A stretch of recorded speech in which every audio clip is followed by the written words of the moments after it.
నమస్కారం.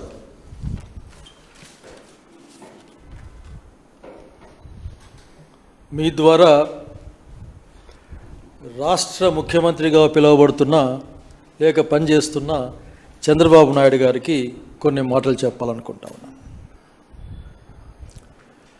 చంద్రబాబు నాయుడు గారు మంచి చెప్పితే వినే దశ దాటి మీరు చాలా కాలమేట్లు అనిపిస్తుంది. బహుశా మీకు మీ వాళ్లకు ఏ విధంగా లాభం చెయ్యాలి, తద్వారా ఏ విధంగా మీ యొక్క వర్గ ప్రయోజనాలని కాపాడుకోవాలి అనే దృక్పథం తప్ప మంచి చెడు గురించి ఆలోచించడానికి కానీ యుక్తాయుక్త విచక్షణ జ్ఞానాన్ని కానీ మీరు ఉపయోగించడం లేదని చెప్పడానికి నేను బాధపడతా ఉన్నా. మీరు సీనియర్లు రాజకీయాల్లో. బహుశా నిన్నటికి నిన్న కేంద్ర క్యాబినెట్ ఒక నిర్ణయం చేసింది. ఏంటంటే ఫేజ్ 3 కింద యూనివర్సల్ హెల్త్ కవరేజ్ ప్రోగ్రాంలో స్టేజ్ 3 కింద దాదాపు 15,000 కోట్ల రూపాయలు ఖర్చు పెట్టాలి. అందులో 10,000 కోట్ల పై చిలుకు గవర్నమెంట్ ఆఫ్ ఇండియా ఖర్చు పెడుతుంది. మిగతా 4,000 చిల్లర డబ్బుల్ని స్టేట్ గవర్నమెంట్లు పంచుకోవాలి. తద్వారా భారత రాజ్యం అంటే భారతదేశం సాధించుకున్న లక్ష్యాలని స్పష్టంగా నిర్ణయించుకుంది. ఈ మాటను ఎందుకు చెప్తున్నానంటే నిన్నే మీరు అసెంబ్లీలోనో లేక అసెంబ్లీలో మాట్లాడుతూ అసలుకి కేంద్ర హెల్త్ సెక్రటరీ కూడా ఒప్పేసుకున్నాడు మా లైన్లో అని చెప్పారు. ఏం ఒప్పుకున్నాడో మాకేం అర్థం కాలే. వాళ్ళేం ఒప్పుకున్నారో మీకేం అర్థమైందో కూడా నాకు అర్థం కాని పరిస్థితి. చాలా స్పష్టంగా ప్రతి మెడికల్ కాలేజీ సీటు పైన 1,50,00,000 రూపాయలు ఖర్చు పెట్టి భారతదేశాన్ని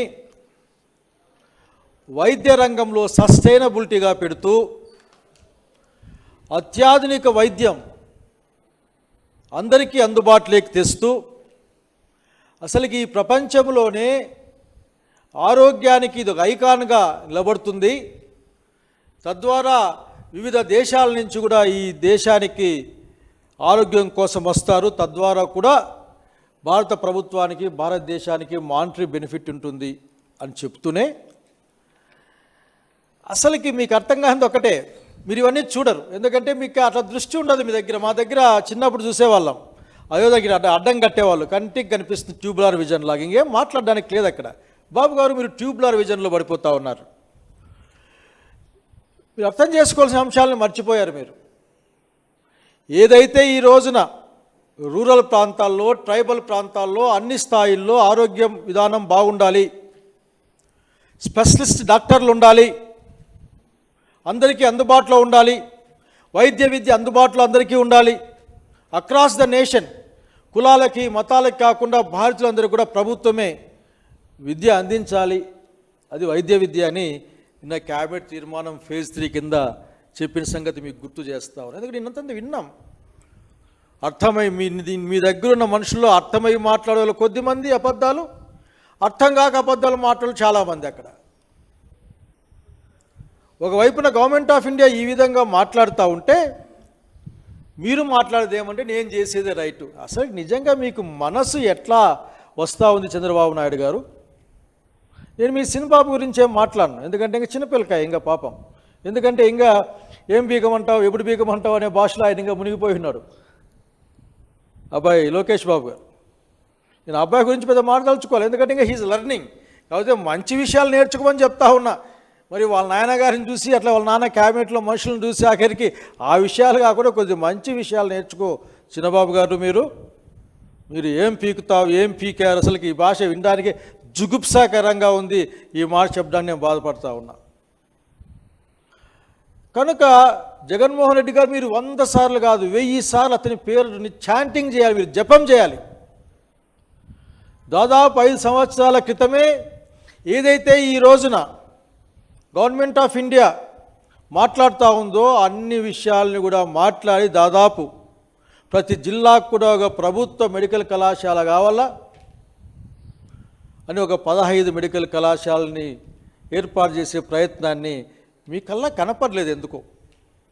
ఎందుకంటే మీరు వైద్య రంగంలో ఉన్న ఆ డబ్బుల గురించి మాత్రమే చూస్తూ ఉన్నారు. మీరు వైద్య రంగంలో ఉత్పన్నమయ్యే ఆదాయంతోనూ ఆ డబ్బుతోనూ ఏ విధంగా అది మీ వైపు మళ్లించుకోవాలి అన్న ఆతృత తప్ప ఏ విధంగా ఆంధ్రప్రదేశ్ ప్రజలకు కానీ ఆంధ్రప్రదేశ్లో ఉన్న బీద బిక్కి వివిధ సామాజిక వర్గాలకు కానీ న్యాయం భరోసా ఇస్తామన్న ఆలోచన మీకు లేనే లేదు. అదేదో 3 పీలు పెట్టుకొని ఒక్కొక్క పీకి ఒక అర్థం చెప్తా ఉంటాడు ఒక ఆయన. ఇందులో ప్రైవేట్ ఎక్కడ ఉంది అంటే ఇది పీపీపీ అంటే మీకు తెలుసా? అసలు పీపీపీ అనేది బాగా చదువుకోమని చెప్తా ఉన్నా ఈ రోజున మంత్రివర్గంలో ఉన్న ప్రతి ఒక్కరిని కూడా. ఎందుకంటే అబద్ధాలు చెప్పడానికి నేర్చుకున్నారు. సత్యదూరమైన మాటలను చెప్పడానికి కూడా నేనే మొహమాట పడడం లేదు. అసత్యాలు మాట్లాడడం అబద్ధాలు మాట్లాడడం అలవాటు అయిపోయింది మీ మంత్రివర్గానికి. ఆంధ్రప్రదేశ్ రాష్ట్రంకి ఉన్న అప్పుల గురించి మాట్లాడితే చాలు మీరు ఎన్ని అబద్ధాలు చెప్పగలరో అర్థమవుతుంది. ఎలక్షన్లలో ఎంత ఊదరగొట్టారు మీ పీకే బాబులు పీకే వాళ్ళందరూ కలిపి 10, 15, 13, 14, 9 లక్షల కోట్లే. తీరా మొన్న శాసనసభలో ఆర్థిక శాఖ అని చెప్తా అన్నైనా ఇంత లేవా? జగన్మోహన్ రెడ్డి గారు 3 లక్షల కోట్ల లోపలే అప్పు చేసి అన్ని అప్పులు చేస్తున్నారు. మేము మాత్రమే గొప్ప కాబట్టి అప్పు పుట్టని రాష్ట్రానికి ఈ సంవత్సర కాలంలో 2 లక్షల కోట్ల పైగా అప్పులు తెచ్చాం కానీ లెక్కలు చెప్పమని మీరు మొన్న చెప్పారు. నేను మిమ్మల్ని అడుగుతా ఉన్నా మిమ్మల్ని. మీకు చాలా బాధేస్తుంది మీతో మాట్లాడాలనుకుంటే ఆఖరికి. మీరు ఎప్పుడు అట్లే ఉంటారు. దాదాపు ఒక సీఎం ప్రభుత్వ రంగంలో 17 మెడికల్ కళాశాలల్ని స్టార్ట్ చేయాలి అనే తీసుకునే నిర్ణయం ఎంత సాహసోపేత నిర్ణయం అర్థం చేసుకోవాలి. చంద్రబాబు నాయుడు గారు మీరు కళ్ళలో కూడా ఊహించలేరు. మీరు కానీ మీ అసత్య ప్రసాద్ కానీ లేకుంటే మీ వారసుడిగా పిలువబడుతున్నా చెప్పబడుతున్నా లేకపోతే ఈ మధ్యనే అసలు ఫ్లక్కింగ్ భాష పీకే భాష నేర్చుకున్న సినబాబు గారు కానీ మీరు ఇవన్నీ ఆలోచించలేరు. మీరు 17 మెడికల్ కళాశాలలు ప్రభుత్వ రంగంలో వస్తే బీదా బిక్కి ఎస్సీ ఎస్టీ బీసీ మైనారిటీలు అంతెందుకు చదువు వచ్చే వాళ్ళందరూ కూడా చదువుకునే వాళ్ళందరూ కూడా ప్రభుత్వ ధనంతో చదువుకొని డాక్టర్లై సేవ చేసే అవకాశం ఈ రాష్ట్రానికి ఉన్న అంశాన్ని మీరు మర్చిపోయారు. మీకు అర్థం కాదు. ఎందుకంటే ఇప్పటికే మీ యొక్క చేతిలో పడి ఆంధ్రప్రదేశ్ విద్యారంగం నాశనం అయిపోయింది. మొన్న మీ ఎమ్మెల్యేలు ఎమ్మెల్సీల ఆ మీటింగ్లో స్కిట్ వేసుకున్నారు. ఇది మందే ఇది మందే ఇది మందే అని గుర్తెచ్చుకొని నవ్వారు. మీరు పగలబడి నవ్వారు. బహుశా విద్యా వైద్య రంగాన్ని మొత్తం మీ ఇనుప గుప్పిట్లో పెట్టుకొని ప్రజల్ని దౌర్భాగ్యానికి గురి చేసే ఆలోచనని మానేయమని చెప్పడానికి. ఎందుకంటే మీరు చాలా చెప్తారు. నేను అనుకుంటా ఉన్నాను అని మీ భాష మాకు అలవాటైంది. అసెంబ్లీలో మాట్లాడి ఎట్లా మాట్లాడతారు మీరని.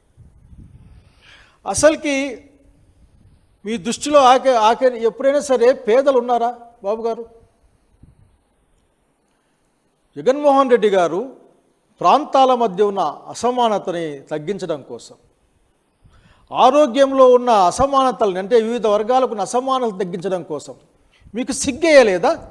ఇసుమంతా కూడా వైద్యం గురించి మాట్లాడే మీ ప్రభుత్వంలో మాట్లాడే ప్రతి ఒక్కరు అడుగుతా ఉన్నా నేను. ఒక గర్భవతి ఆటోలోనే ప్రసవమై పిల్లవాడు చనిపోతే కనీసం రెస్పాండ్ కావడానికి కూడా ఆ సెన్సిటివిటీ లేని మీ యొక్క లక్షణాన్ని ఏ విధంగా మేము మాట్లాడగలం? ఈరోజు పాడేరులో ఒక మెడికల్ కళాశాల వస్తే అది ప్రభుత్వ రంగంలో ఉంటే అక్కడ ఉన్న ఆదివాసీలకు కానీ అట్లాగే అక్కడ ఉన్న గిరిజనులకు కానీ అడవి తల్లి బిడ్డలకు కానీ ఎంతో కొంత నాణ్యమైన మెరుగైన అందుబాటులో ఉండే వైద్యం వచ్చేది కదా. అడవి తల్లి పిల్లలే డాక్టర్లు అయితే అక్కడక్కడే వాళ్ళు ప్రాక్టీస్ చేసి ఆరోగ్యాన్ని ఇచ్చేవాళ్ళు కదా. మీ కన్ను పడింది. ఎక్కడ సంపద ఉంటే దాని మీద మీ కన్ను పడుతుంది. దానికి రకరకాల పేర్లు చెప్తారు మీరు. ఆ రకరకాల పేర్లు చెప్పి దాన్ని అప్పనంగా అమ్మేసే కార్యక్రమం పేరు మీద ఆ మాట మాత్రమే చెప్పరు మీరు. 33 ఏళ్ళు ఆయన లీజుకి ఇస్తాడట. కావాలంటే మరొక 30 ఏళ్ళు పెంచుకునే అవకాశం ఉందట. చంద్రబాబు నాయుడు గారు ఎవరిని మోసం చేద్దామని నవ్విపోతురుగాక నాకేటి సిగ్గని ప్రవర్తిస్తే ప్రజలు చూస్తా ఊరికే ఉండరని అనుకుంటా ఉన్నాం. నిజంగా ఇంత మహా ఆశయాన్ని, గొప్ప ఆశయాన్ని జగన్మోహన్ రెడ్డి గారు ఈ రాష్ట్రంలో తెస్తే దాన్ని మీరు సంతోషపడి అప్రిషియేట్ చేసి ఏ విధంగా ముందుకు తీసుకెళ్లాలో జగన్మోహన్ రెడ్డి గారి దగ్గర సలహాలు పొంది ఉండాల్సింది. అట్లా కాకుండా పులివెందుల మెడికల్ కళాశాలకు మాకు సీట్లు వద్దు అని మెడికల్ కౌన్సిల్కి రాసిన దౌర్భాగ్యమైన చరిత్ర మీది, దుర్మార్గమైన చరిత్ర మీది చెప్పడానికి సిగ్గుపడతా ఉన్నా నేను.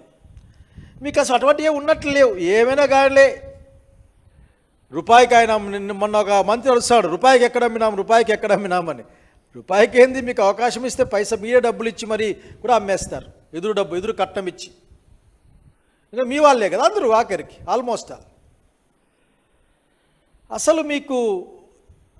అసలు చంద్రబాబు నాయుడు గారు మీరు ఒకసారి కూర్చొని ఆలోచించాలా, నిశ్శబ్దంగా కూర్చొని ఆలోచించండి. పాపం అలా గుంపు అయితే ఇబ్బంది అవుతుంది. 14లోను 16లో 18లో కూడా ఫేజ్ 1 ఫేజ్ 2 ఇట్లాగే వచ్చాయి. కనీసం మీరు ఒక్క కొత్త మెడికల్ కళాశాలన్నా కట్టారా? ఒక్కటి అసలు మీ దృష్టిలో ఉందా? అదే జగన్మోహన్ రెడ్డి గారిని చూసి నేర్చుకోండి. ఊరికెప్పుడు మాట్లాడడం కాదండి, అబద్ధాలు మాట్లాడడం కాదు. జగన్మోహన్ రెడ్డి గారి యొక్క పరిపాలనని మీరు పరిశీలించి ప్రజలకు సేవ చేయడం ఎట్లా నేర్చుకోవచ్చు మీరు.